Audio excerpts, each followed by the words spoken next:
Good afternoon mga ka-sniper. Ayan po, Sniper 13 ang pagbabalik. So ayan po, gagawa po tayo ng ating honest review. Gamit po natin yung ating B3K Executive Bat 2025 model. So nakamahogany po yan na bat.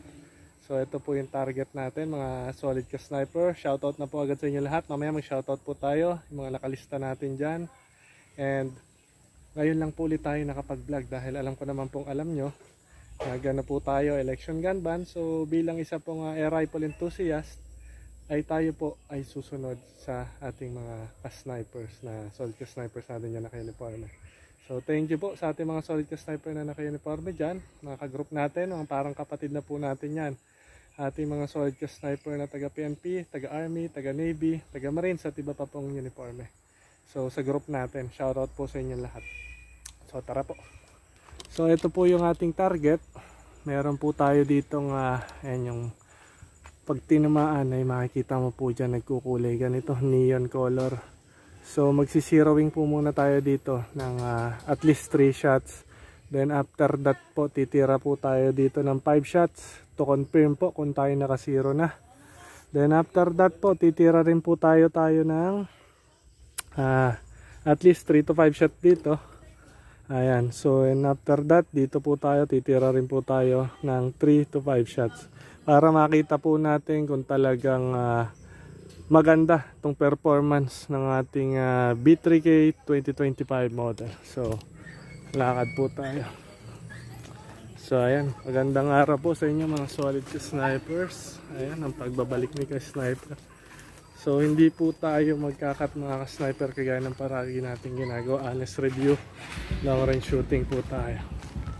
So ito na po yung unit natin, yung ating B3K 2025 model.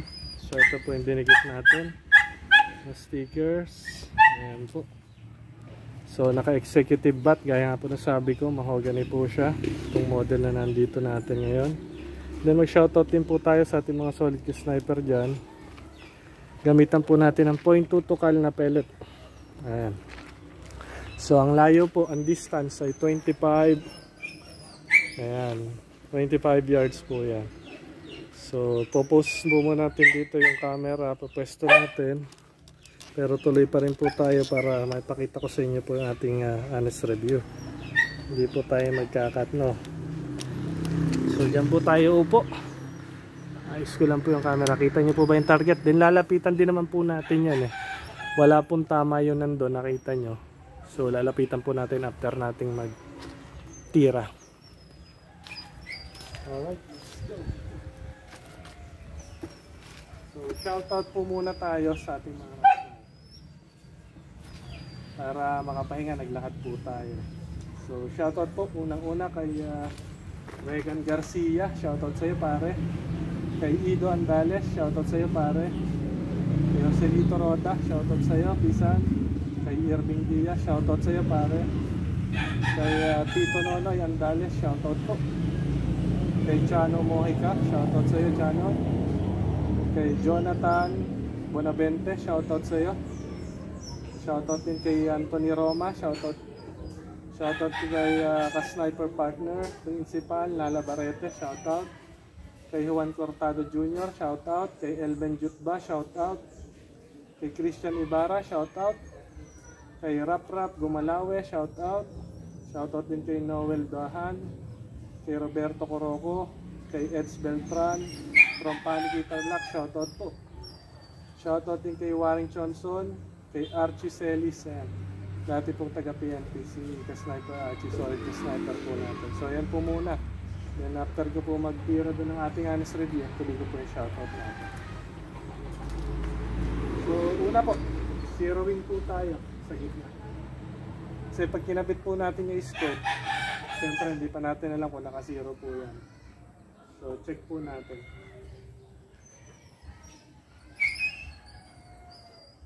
First shot po. At least kahit pa paano nakapahinga tayo. Wala tayong practice. Matagal po tayo hindi naka-upload. Sana ay asintado pa rin si Beth.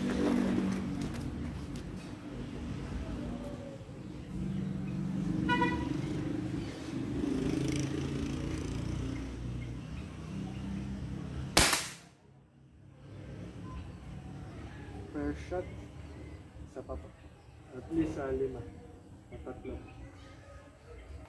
Sa makita ko po na goods naman na, i-ano po natin.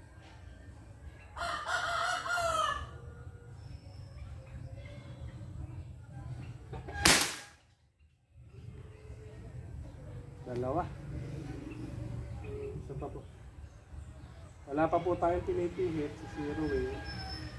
Baka mag-hold over o compensate lang po tayo. Ika-3 po ito. Madera.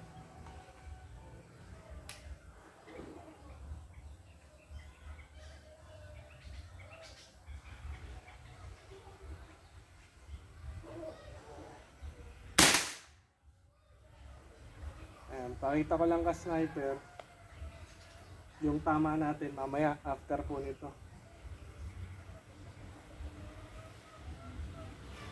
So pwede na pong hindi tayo mag-pihit.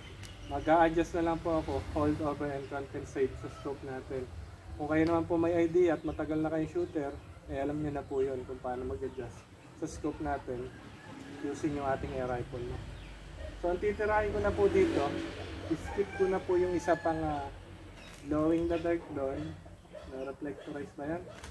Nasa taas kasi mag-compensate o hold over na lang po ako. Ang titirahin natin po ay yung ating metal plate na umiikot. So yung nasa baba po. Titirahin po natin siya ng 5 shots. Goal po natin, tamaan po natin yon sa awa ng Diyos. Ayan. 5 shots.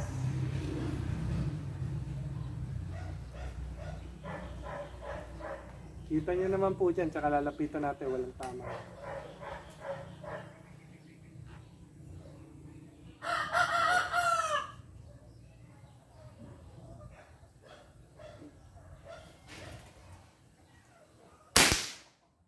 Ayun, per shot.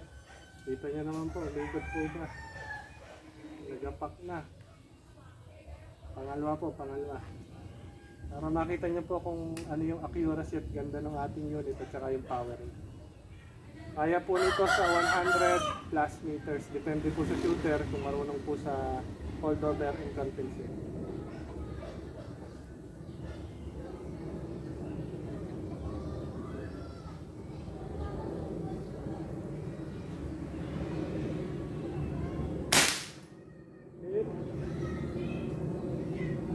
Good.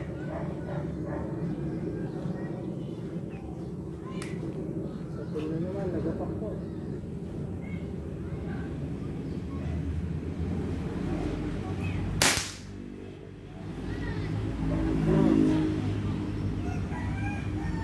Papakita ko po mamaya yung result ng mga tama.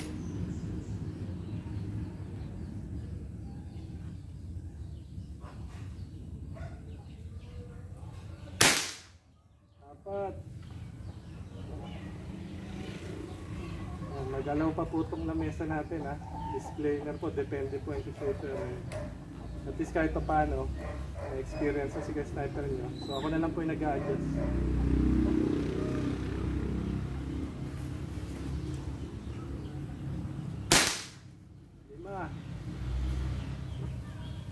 So sa pool na po natin ng 5 shots yung umiikot spinner. So tira po tayo ng another 5 shots doon sa singlaki lang ng piso na doon sa loob ng malaking puti.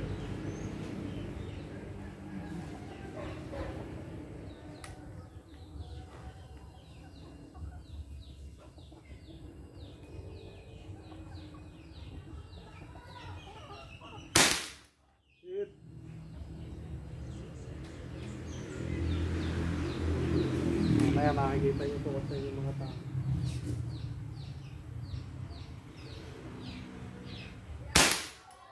Hit.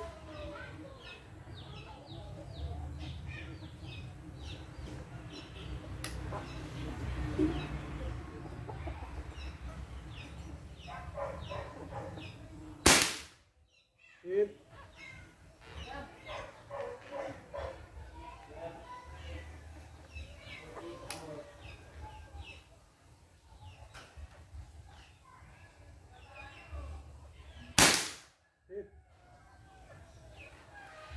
Ito pa po.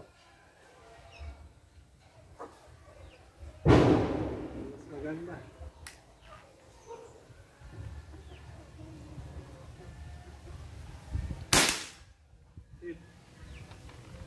So nag-switch pat na siya. Tatlo. Tara na ipasok natin yung 5 shots. So tara, lapitan natin. Nakita ko po sa inyo yung ating honest review, yung tama niya dun sa metal plate. Yung huli po nag-switch pat na.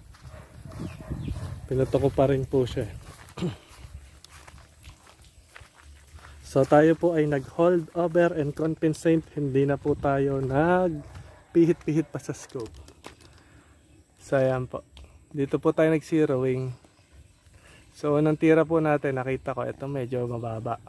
So bilang hold over and compensate, ako na po nag-adjust sa sarili ko dun sa scope. So ayan, nakita ko naman po na malapit na. Then after that, hindi na po natin ito tinira. Pero hindi sayang din yung time at yung pellet. Tumira na po tayo dito ng 5 shots. Kung makikita nyo 5 shots po, nasaan lahat? Ayan, nandyan po lahat to. Ito lang po yung medyo nag-iba. So kung titingnan nyo po, nandyan po lahat. Ayan. UP na po. Ganun po kaganda yung ating B3K. So disclaimer po, depende rin po yan sa shooter. Tsaka sa pellet at sa scope yung gagamitin.